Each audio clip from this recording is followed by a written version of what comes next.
U.S. Capitol Historical Society exists for the primary purpose of recalling, writing, and recording history that was made in this complex, the area we call the capital of the United States, a place where more has happened through and with elected representatives of the people to bring the biblical promise of an abundant life to a people and share it worldwide.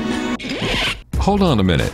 Before we go into what happens at the Capitol, let's talk about how it started. We live in a democracy. The dictionary defines this as a government in which the supreme power is given to the people and exercised by them through representatives elected to Congress. Dictionaries aside, Alexander Hamilton said it best. When this founding father was asked what made the U.S. government different from that of Europe's, he said, "Here, sir, the people govern." It all started back in 1787 when the Constitution of the United States laid the foundation for a representative democracy. It is the basis for how our country operates today. In fact, the opening statement of the Constitution, called the Preamble, defines the principles of our government. We, the people of the United States, in order to form a more perfect union, establish justice, ensure domestic tranquility, provide for the common defense, promote the general welfare, and secure the blessings of liberty to ourselves and our posterity, do ordain and establish this Constitution for the United States of America. The first article of the Constitution establishes the United States Congress. That, my friends, brings us back here to the Capitol in Washington, D.C., the place where our laws are made and our voices are heard.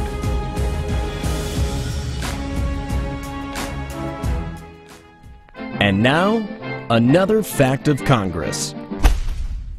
You may wonder sometimes, who are all these people in Washington and what are they doing? Well, 535 of them are in Congress, representing you and everyone else in the country, which is just as well because there are too many of us to fit in one room anyway. Members of Congress are there to listen to us and to speak for us as they make new laws or legislate. Legislators work in either the House of Representatives or the Senate. The House is more about representing people based on how many live in each state. It has a large number of members to stay in close touch with what people back home want. The Senate is more about representing every state equally, taking a broader national view and making sure that our government doesn't rush into any bad laws. Working together, they play the most important role in our system of representative democracy. Do you know who's representing you? It's me. This fact of Congress is adjourned. We elect our representatives, and Article 1 provides them with certain key powers. Our congressmen create and collect taxes and assign or appropriate money for specific purposes. It is often said they are given the power of the purse. They can borrow money on behalf of the United States, regulate commerce with other countries, and coin money. That's right, they have the power to make money. Congress also determines how immigrants can become citizens. It can declare war, and it raises and supports our military. Other legislative functions include establishing federal courts, with the exception of the Supreme Court, establishing post offices, issuing patents and copyrights, fixing standards of weights and measures, and the power to establish or allow new states into the nation. But that hasn't happened since 1959, when Alaska and Hawaii became the 49th and 50th states. Congress's non-legislative functions include the power to oversee and investigate the executive branch of government. And in line with that, Congress also has the power of impeachment to remove federal officers, federal judges, and the President of the United States. These powers are part of the checks and balances system that prevents any one branch of government from dominating the other two branches. And now, another fact of Congress. Every year, Congress must consider and debate hundreds of very important matters. Imagine what it would look and sound like if the entire Congress discussed each and every topic before it.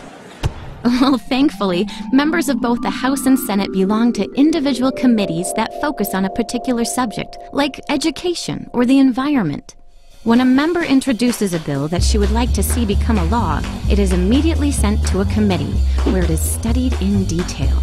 Committee members hear experts talk about why this particular bill is or isn't a good idea.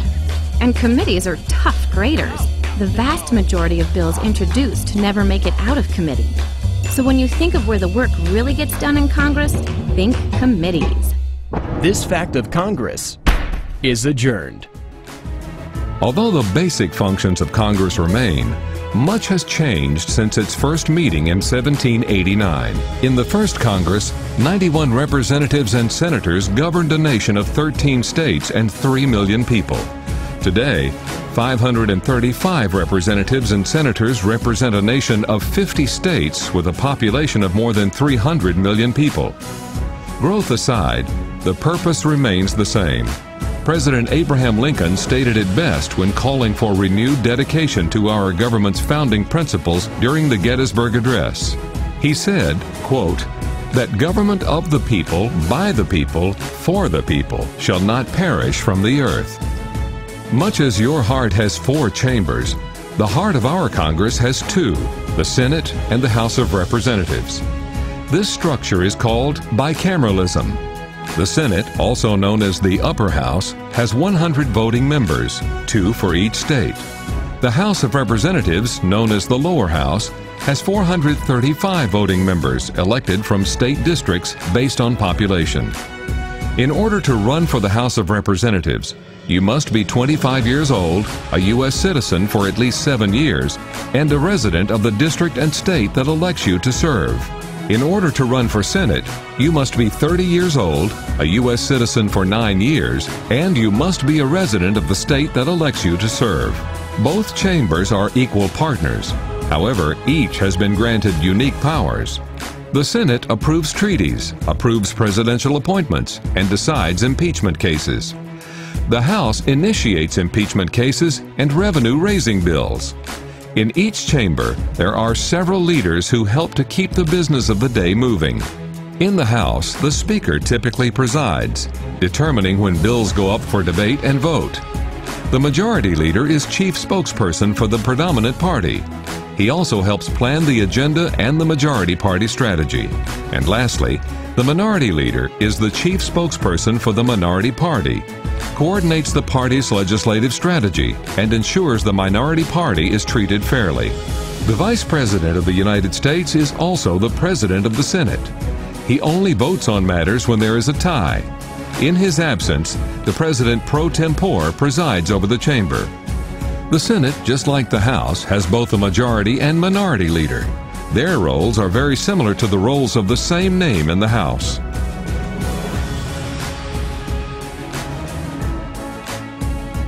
And now, another fact of Congress. Everyone knows that Congress makes laws.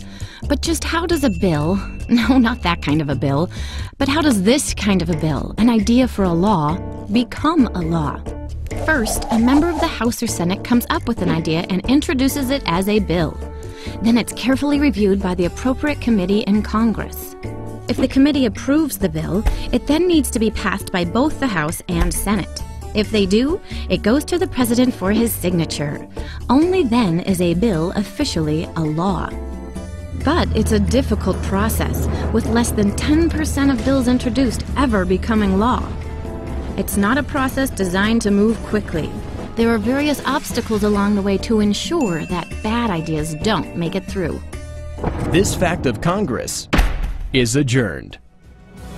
Every year since the adoption of the 20th Amendment in 1933, Congress convenes in the Capitol on January 3rd. When the 2 chambers get down to business, there is plenty to do. Thousands of bills are introduced each year, but only a small fraction of those actually become law. Proposed bills can come from many different sources. However, each one is written by a member of Congress. The bill is signed by a sponsor, introduced to a chamber, assigned a number, and sent to a standing committee. A standing committee considers bills on a particular subject. Education, agriculture, and international relations are among them. Once a bill is in committee, it is the committee's job to get input from the relevant government departments and feedback from the Government Accountability Office. the public is typically welcome at these meetings. If the bill under consideration is deemed extremely important, there might be a public hearing scheduled. This gives experts and witnesses a chance to support or refute the bill. While in committee, the bill also goes through what is known as a markup session, during which the merit of the bill is debated and the committee has a chance to amend or revise it. Once that is over, the committee decides whether to reject the bill or put it up for a vote. If they decide to put the bill up for a vote, it goes to the full chamber. If the bill passes, it is sent to the other chamber and the process begins again. If the bill is passed by both houses, it goes to the President of the United States. The President has three options. He can sign the bill and make it a law, or he can veto the bill, in which case it goes back to the Congress and they must decide whether to reject it completely or overrule the President's decision. However, in order to overrule the President, 2/3 of each chamber must vote in favor of the action. The last option the President has to take is no action at all. If the President does not return the bill to Congress within 10 days, it automatically becomes law. However, if a bill is sent to the President in the last 10 days of a session, the President can veto it by simply holding the bill. This is known as the pocket veto. The bill dies on the President's desk. So we know now how a bill becomes law. Have you ever wondered how someone gets to Congress? How do these people get so much power? It's us, or people like us. We determine who represents us. That means if you're old enough, you can be a member of Congress. Here are a few things you need to know before considering a run for office. You need to have a thorough knowledge of the community.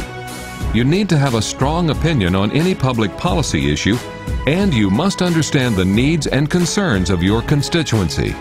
A constituency is the group of people you are elected to represent. Remember, they voted you into office. They can vote you right back out. Make sure you listen to what they have to say.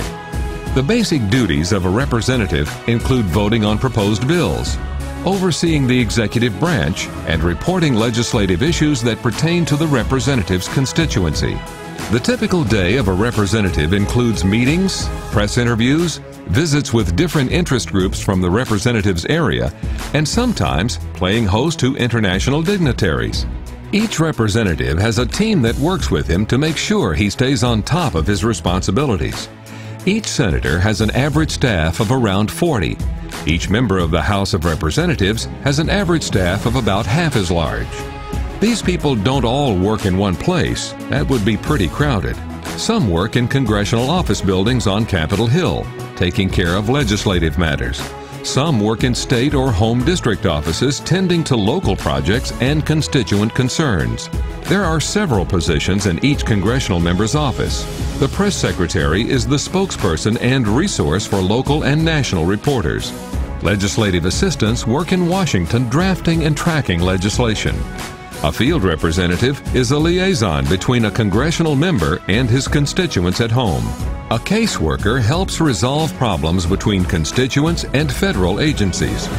Lastly, a grant worker helps local organizations identify and obtain funding from the government. So what do you think? Are you ready to be a member of Congress? Perhaps you want to be on staff. Or maybe you're a bit too young yet. Or maybe you need a little more experience under your belt. You can still be part of the process. That is what is so great about living in a representative democracy. You are the process. As Justice Louis Brandeis once said, the only title in our democracy superior to that of president is citizen. And now, another fact of Congress. Our country depends on citizen participation. But if you don't participate, things get messy. Think if you didn't participate at home and you didn't discuss what you wanted. Instead of getting an ice-cold soda, you'd get an ice-cold shower. Instead of playing video games, you'd be playing pinochle. And instead of playing football, you'd get stuck with a doll. If you don't participate, you don't get what you want. How do you participate as a citizen? Write your representatives a letter or send them an email. Visit their office or attend an online meeting. Study up on the issues by following the news and checking websites. Volunteer on a campaign and get your candidate elected. And when you turn 18, you can vote. The key is to find the ways that work best for you and get started. This fact of Congress is adjourned. Here's the bottom line. In order for democracy to work, when you turn 18, you must register to vote. Also, learn who your elected officials are and contact them with any questions or concerns that you have. Lastly, stay informed about the issues that affect you and your loved ones. Each member of Congress receives thousands of letters and emails. Do you know how to reach your representative? Go to senate.gov and house.gov to find their contact information. Here are some tips when writing your representative. Clearly state your purpose. For example, if there is a specific bill, make sure you reference the bill number. Be brief and courteous in your correspondence. Explain how the issue is affecting you or your family. And lastly, be accurate. Your representatives want to hear from you. Don't hesitate to contact them. You live in a representative democracy. Be proud and remain active. It's your government. Help make it run well.